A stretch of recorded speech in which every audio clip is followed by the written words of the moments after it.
All right, let's look at section 5.2, right triangle trigonometry. All right, let's suppose we have a right triangle. The way we know this is a right triangle is this symbol right here. Denotes a triangle with a 90-degree angle in it. Now remember, when you have a right triangle, your hypotenuse is always opposite of that 90-degree angle. All right, and let's pick some angle theta right here, okay? Theta, the side that's opposite from it, we call, how creative, opposite side. The side that's adjacent to it, we call the adjacent, and this is the hypotenuse. Now we define the sine, cosine, tangent, and so forth functions as the following. The sine of theta, so the sine of this angle theta is going to be the length of the opposite side over the length of the hypotenuse. The cosine of this angle theta would be the length of the adjacent side over the length of the hypotenuse. And the tangent of this angle theta is defined to be length of the opposite side over the length of the adjacent side. And then you can go through the other three on your own and just look at them. If you have trouble remembering that, just look up online. They have all kinds of memorization tricks for knowing the sine is opposite of hypotenuse and so forth. All right, so anyway, remember this also, that whenever you have a right triangle, you have the Pythagorean theorem that comes into play, which states that the length of a leg squared plus the length of the other leg squared is equal to the length of the hypotenuse squared, which a lot of people memorize as a squared plus b squared is equal to c squared. All right, let's move on to our example now. Find the exact values of the 6 trig functions for the angle theta opposite the shortest side. All right, so what are they giving us here? They're giving us a leg and a hypotenuse.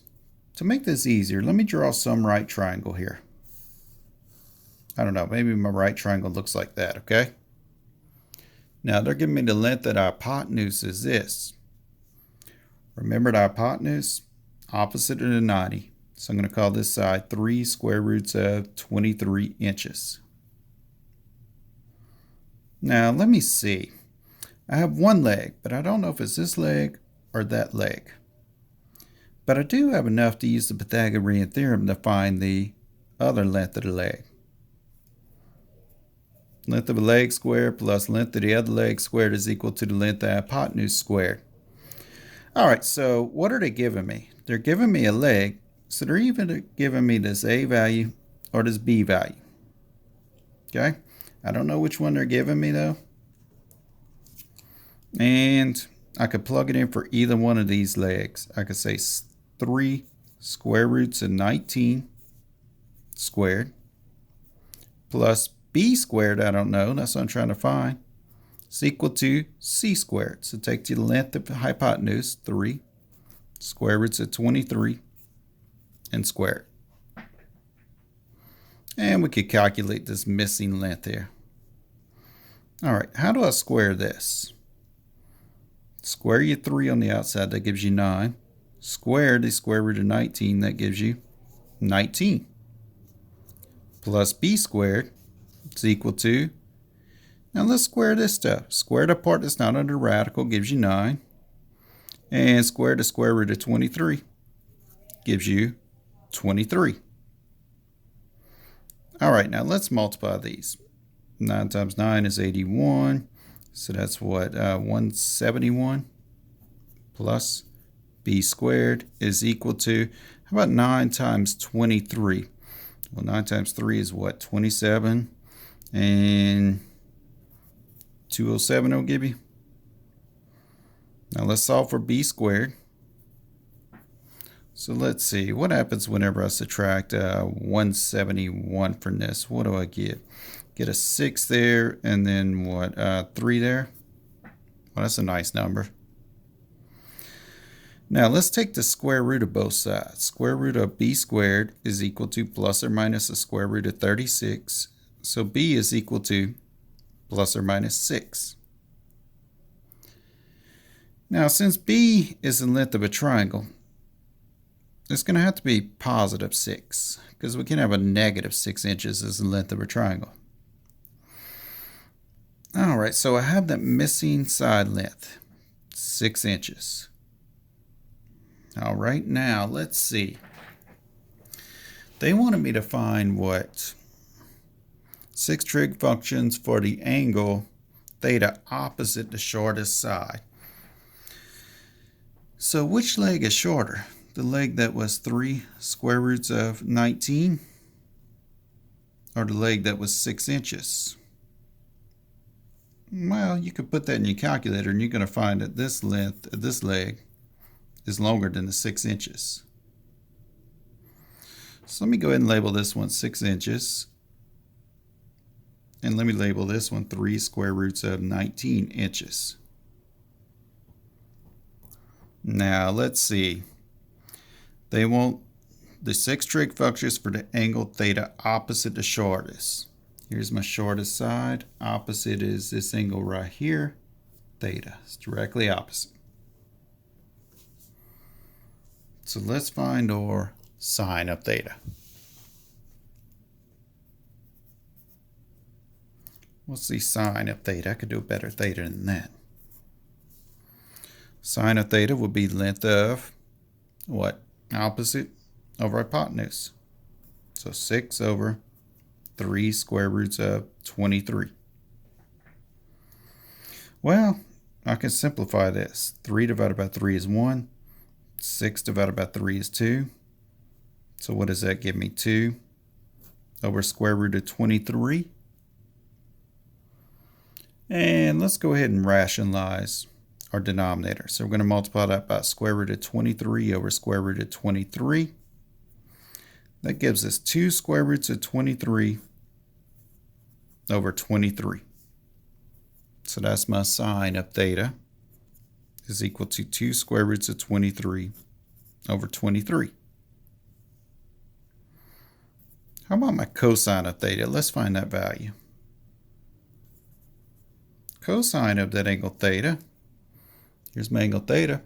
Cosine's adjacent over hypotenuse. So 3 square roots of 19 over 3 square roots of 23.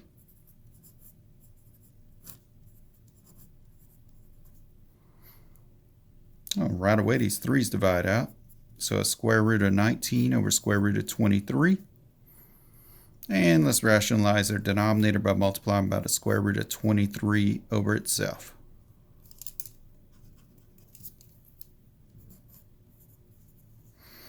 All right, so that's the square root of, now take 19 and multiply by 23.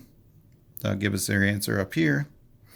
And square root of 23 times square root of 23 just gives me 23. Now what's 19 times 23? Well, we could do that over here on the side. What does that give me? 3 times 9 is 18. 27, not 18. So that gives me that. That gives me that.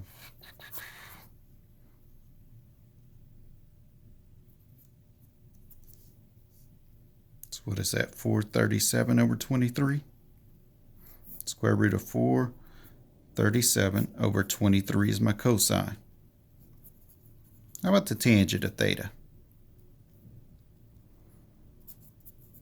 Come over here, do some scratch work. Tangent of theta is what? Opposite. Here's theta. Opposite over adjacent.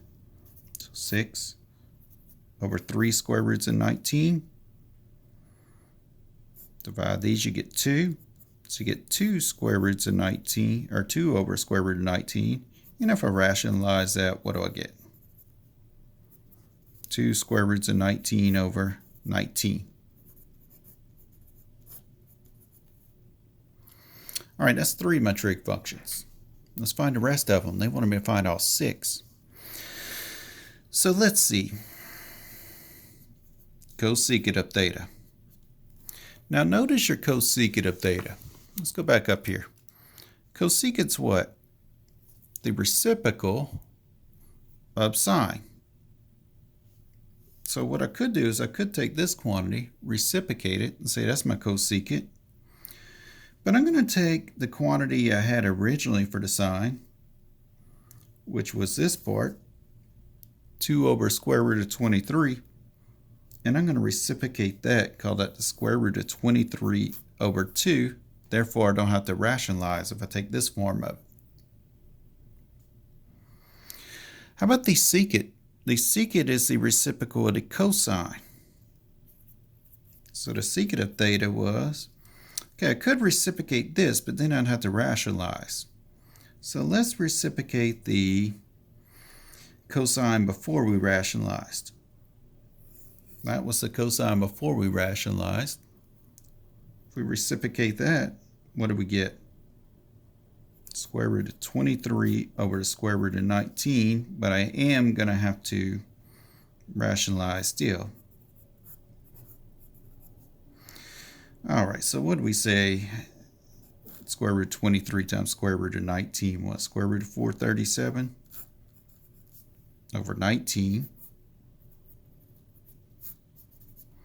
And how about the cotangent of theta?